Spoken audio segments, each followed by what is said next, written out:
Olá, eu sou a Thelma e hoje é dia de biografias e não ficção aqui no canal. E tudo isso vem porque lá no Instagram eu descobri que vocês têm interesse nesse tipo de literatura. Eu também tenho, eu adoro. Então eu vou fazer uma listinha de sugestões para quem se interessa por esse gênero. Mas antes, eu queria convidá-los a se inscreverem aqui no canal, curtirem esse vídeo e também me seguirem lá no Instagram. Tem live hoje à noite, a gente vai viajar lá para a Idade Média, a partir das 8 da noite, me segue lá. Mas aqui, voltamos para as nossas biografias. E olha, esse assunto veio à tona porque eu preparei na segunda-feira uma live falando dos Romanov, né? E toda a ficção que surgiu em cima dessa história verídica. E é super interessante, gente. E onde eu consegui essa história verídica? Sim, em biografias. E aqui eu vou mostrar duas delas. Primeiro, os Romanov e o fim da dinastia, assim como Nicolau e Alexandra. O autor dessas duas biografias é o Robert K. Massie, que recebeu um Pulitzer de biografia.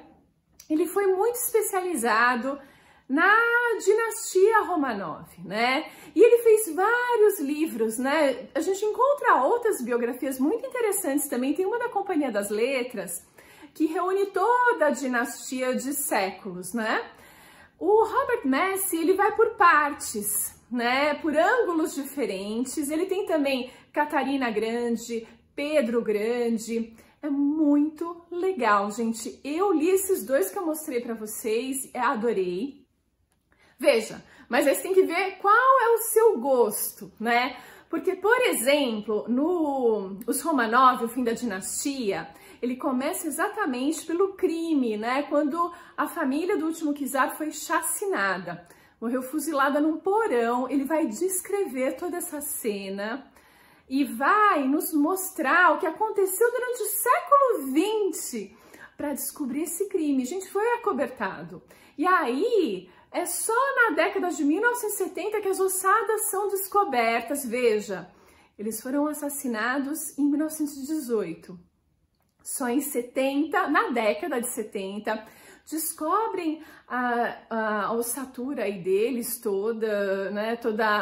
Começa essa investigação, mas eles não têm condição política, econômica de analisar, porque é um trabalho forense super complexo. Só em 1991 é que se começa a análise de DNA com a ajuda da Inglaterra, dos Estados Unidos, outros países, porque a Rússia não dá conta do negócio, olha só. Então é meio macabro, tá, gente? É forte, porque imaginem isso, né? E todo esse trabalho forense. E aí você vai entender como a realidade abriu para a ficção, né?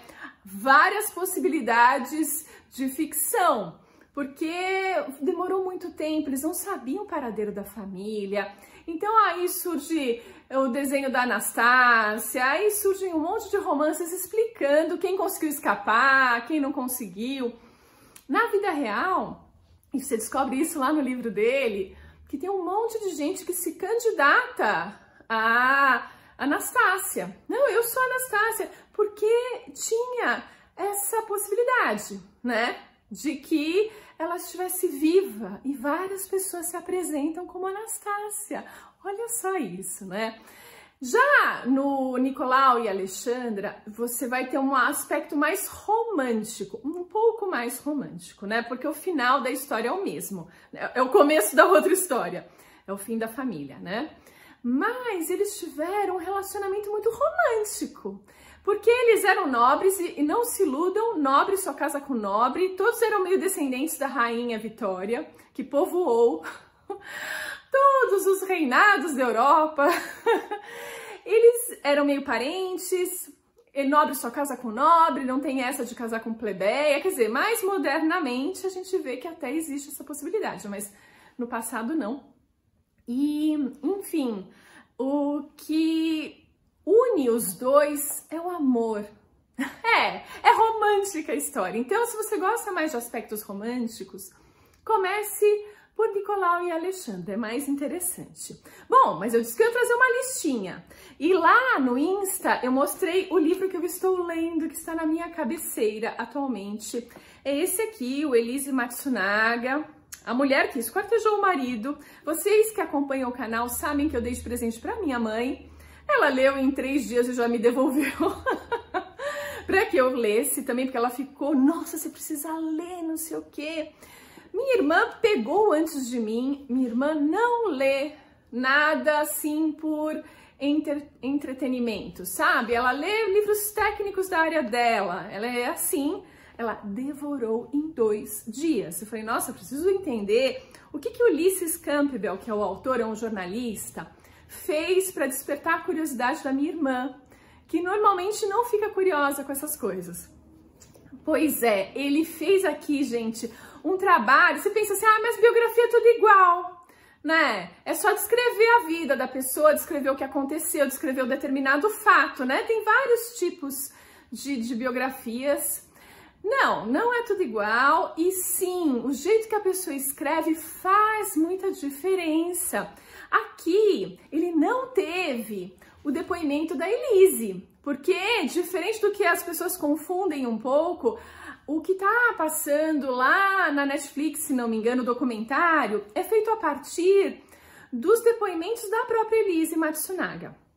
E aqui, ele não teve essa possibilidade. Eu acredito por questões contratuais, não tenho muita certeza, mas nesse livro ele vai entrevistar todo o entorno dela desde a infância até os dias de hoje. Vai contar a história dessas pessoas que a cercaram, além da própria história dela. Vai mostrar aí começo, meio e fim de uma série de histórias para ilustrar, para que a gente entenda um pouco o que aconteceu aqui. Eu sei que é uma barbárie, enfim, mas eu ainda não terminei, falta só um pouquinho para eu terminar. É extremamente interessante. Ele faz um dossiê da prostituição. Ai, eu sei, meio macabro também. Tudo é meio macabro, né? Mas é bem interessante. Você desvenda um mundo que você nunca pensou que existisse. Pelo menos eu não fazia a menor ideia. Ele vai descortinando o mundo da prostituição em São Paulo, em Curitiba, um pouco da cultura em cima disso. E vai nos contando um monte de histórias, ai, gente, chocantes, tristes, sabe? Como a prostituição e os transtornos psiquiátricos caminham de mãos dadas. Gente, é uma história. E ele sabe prender a sua atenção. Ele usa algumas técnicas para isso, que vai deixando o leitor sempre instigado a continuar a leitura. Sim, eu recomendo, mas é claro, o título já mostra para vocês o tópico, tá? Não é um tópico água com açúcar. Eu vou dizer que eu tenho, na primeira noite que eu li mais, eu tive pesadelo à noite. Só para ilustrar para vocês, tá? Então não se enganem. Aí eu tenho um outro tipo de biografia que é bem mais leve, bem mais tranquilo, que eu também tô lendo ao mesmo tempo, tudo ao mesmo tempo agora, que é o Haruki Murakami, dizendo aqui, é uma autobiografia, digamos, mas explicando o começo da carreira dele.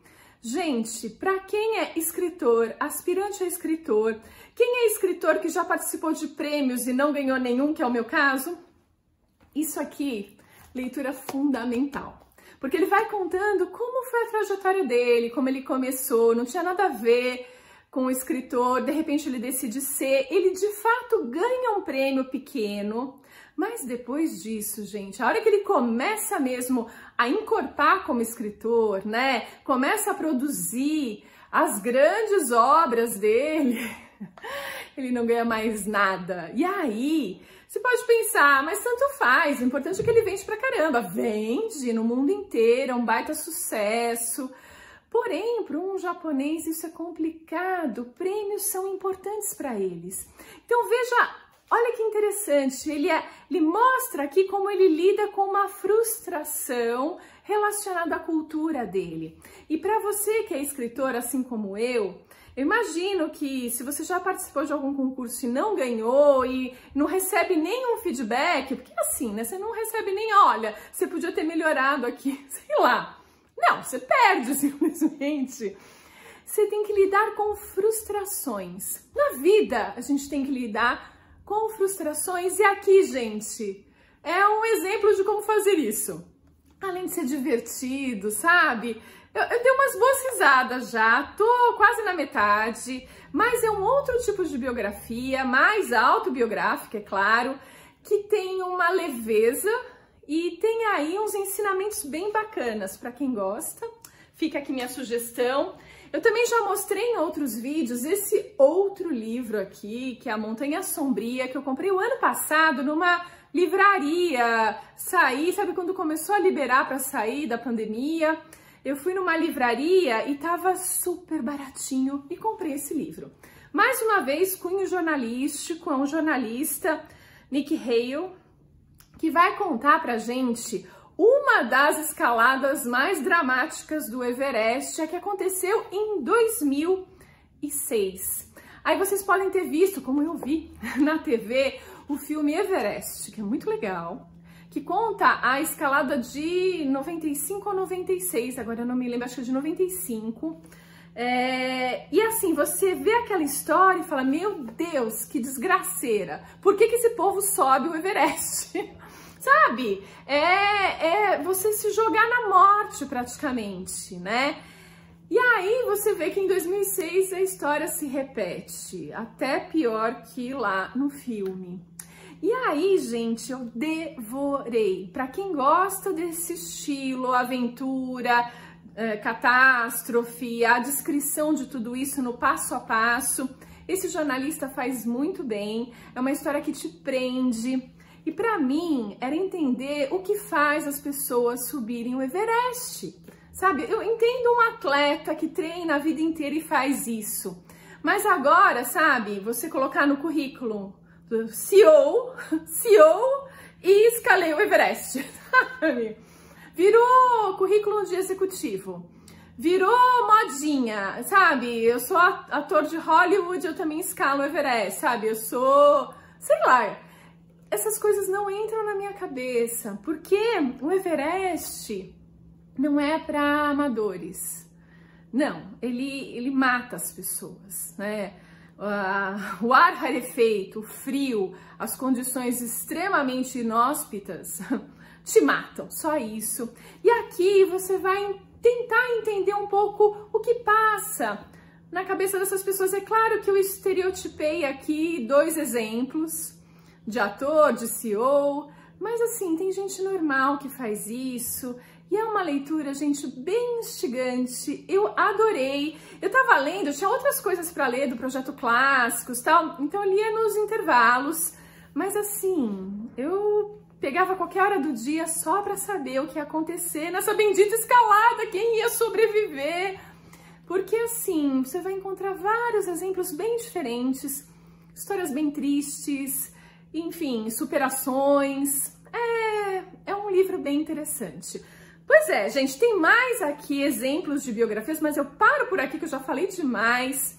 Tem aí uma gama bem diferente de sugestões para vocês. Eu espero que vocês gostem. Para quem gosta desse estilo biografia, olha, cada um no seu nicho, com a sua especificidade, tem a sua graça. Eu adoro todos esses, eu gostei muito e estou lendo ainda. E vou até o final porque valem a pena. Então é isso, eu fico por aqui hoje à noite, live lá no Instagram, tá bom? 8 da noite. Então a gente se vê lá e se vê também no próximo vídeo.